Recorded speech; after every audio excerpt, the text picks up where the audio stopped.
Hey everybody, Terry here. Welcome to Flamingo Dog.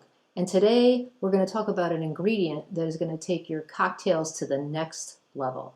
Today we're talking about bitters.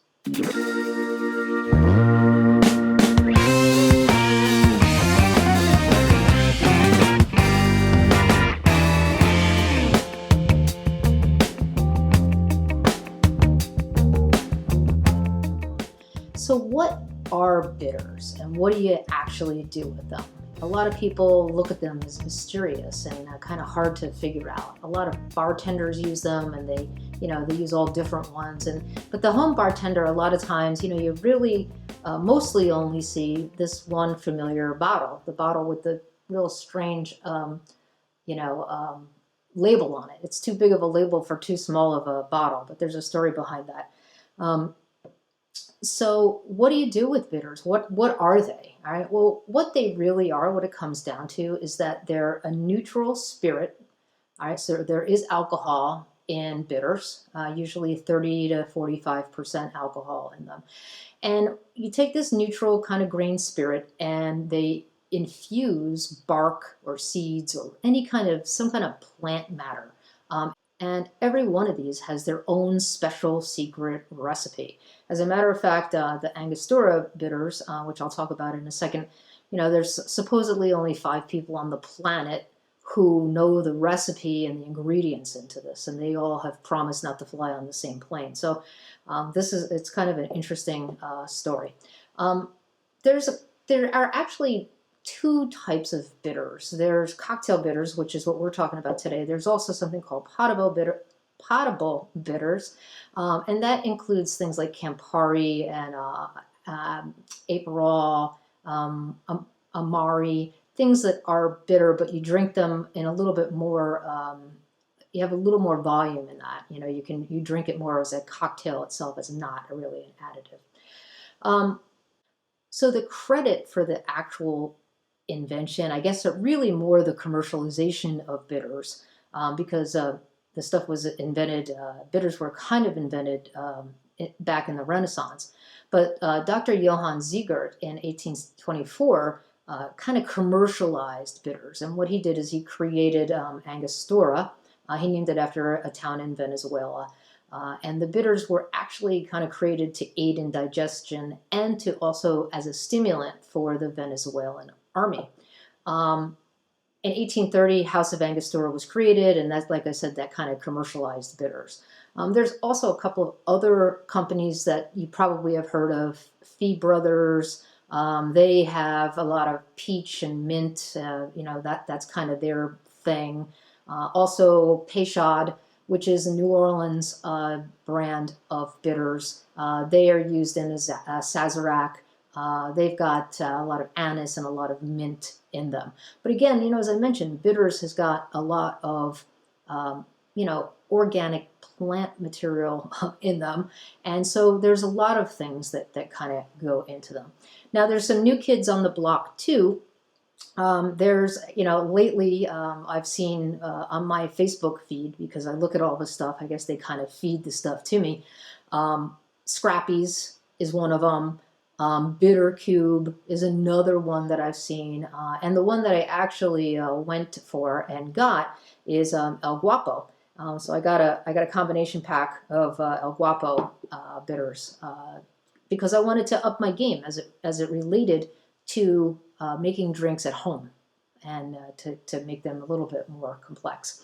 So what kind of things exactly are in them? I talk about organic plant material. There are things that make the thing bitter are really like the bark, like sarsaparilla and licorice and wormwood and horehound and dandelion. A lot of those things are really bitter. And there's also a lot of aromatics in bitters as well. There's lavender and mint and valerian and lemongrass and a lot of other citrus peels and seeds and pieces of the plant. And again, so they put all these things together and they have all of their big secret recipes that they create these concoctions and they sell to people, and it helps them up their game, which is kind of what I'm looking for. So why should you use bitters? That's the big question, right? So most drinks are sweet, sour, astringent. We're used to those kind of tastes. We don't, the human palate, especially the American palate, is not used to bitter. It used to be when, we're like creatures roaming the earth and we got a mouthful of bitter plants, we spit it out, because it was poison, right? So most poisonous plants are bitter. We would spit that stuff out. And if we weren't able to spit it out, our digestion, would automatically kick into high gear to get that stuff out of us. So it increased our digestion. And that's kind of what, when we have bitter, our digestion naturally, because of evolution, speeds up. So that's why bitters at one point were considered digestives, right? They're helpful in the digestion of things. So, but, we don't want to just use stuff to help us digest stuff. We want to use stuff to make our cocktails taste better, right? So what a lot of these companies have done lately, these smaller, small batch things, is they've created these, very focused flavor profiles that help you to make your cocktails taste better. For example, this I just picked up Cuban. Now Cuban, in it, it's got sour orange, lime, cinnamon, and coriander. Now if I were gonna, throw a bunch of that, I have to crunch all that up and throw that in my cocktail. Here we have it in a jar. Now, what would I use that for? First off, you think about it as cooking, like when you cook, right? So let's back up a second. So you're cooking and you have a sauce and you're tasting it and you're tasting it and all along it's getting better and better, right? And it's at this level, but you want it to be at this level. What does it need? You think, it needs like a squeeze of lemon, right? So you squeeze the lemon in, you take a taste, and bam, now the thing is just, it's outrageous. It's gone from here to here. It's gone from mediocre to complex and like kicking it, right? That's what bitters do. They take your okay cocktail, all right, it's a good cocktail. I've made myself a Manhattan. I've made myself a margarita. And you put a couple of, you put a dash in because you don't want to overdo it. A dash is about 1/8 of a teaspoon or 6 to 8 drops. I put my stuff into a dropper sometimes. It makes it a lot easier. But, you get used to it. It's a dash. You throw that in and you taste it. And you can taste bitters. You don't have to put it in a cocktail and waste a cocktail. Get, some club soda, throw a dash of bitters in and taste it. Same thing, so this one here, this one's a cucumber lavender. Again, I know exactly what I want to put these things into. A Cuban, I would probably put into a margarita. I'm making a homemade margarita and I want to put something that is, going to enhance that. So I think, sour orange. So you've got that, you've got the lime juice already, but then, it also has lime and it's got cinnamon and coriander, right? Again, all very citrusy, kind of hangs out and, will gel really well with a margarita. Same thing with this. So cucumber lavender.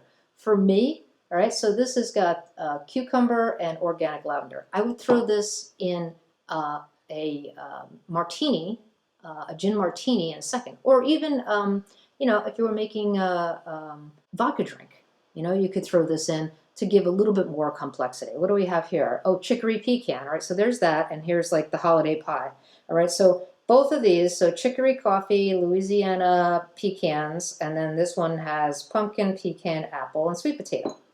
These are all very kind of wintry, warm kind of stuff. So like that, for me, would be great with whiskey.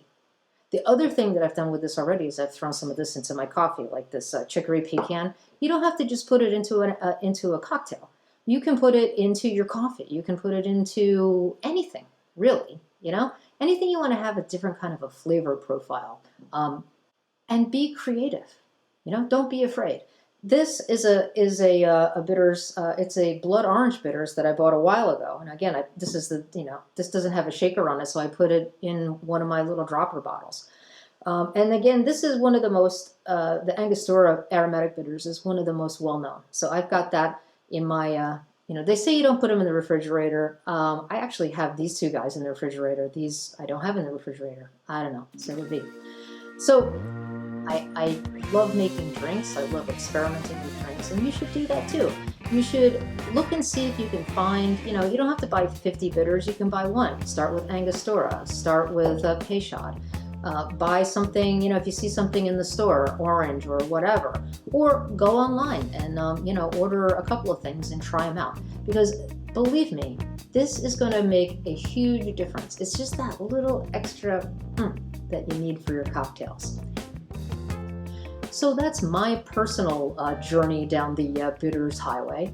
I appreciate you watching, and I appreciate you listening. Please subscribe and share our videos with those of your friends who you think might be interested in the stuff we're talking about. And have fun checking out bitters and making your own cocktails at home. Thanks a lot for watching, and we'll catch you in the next video.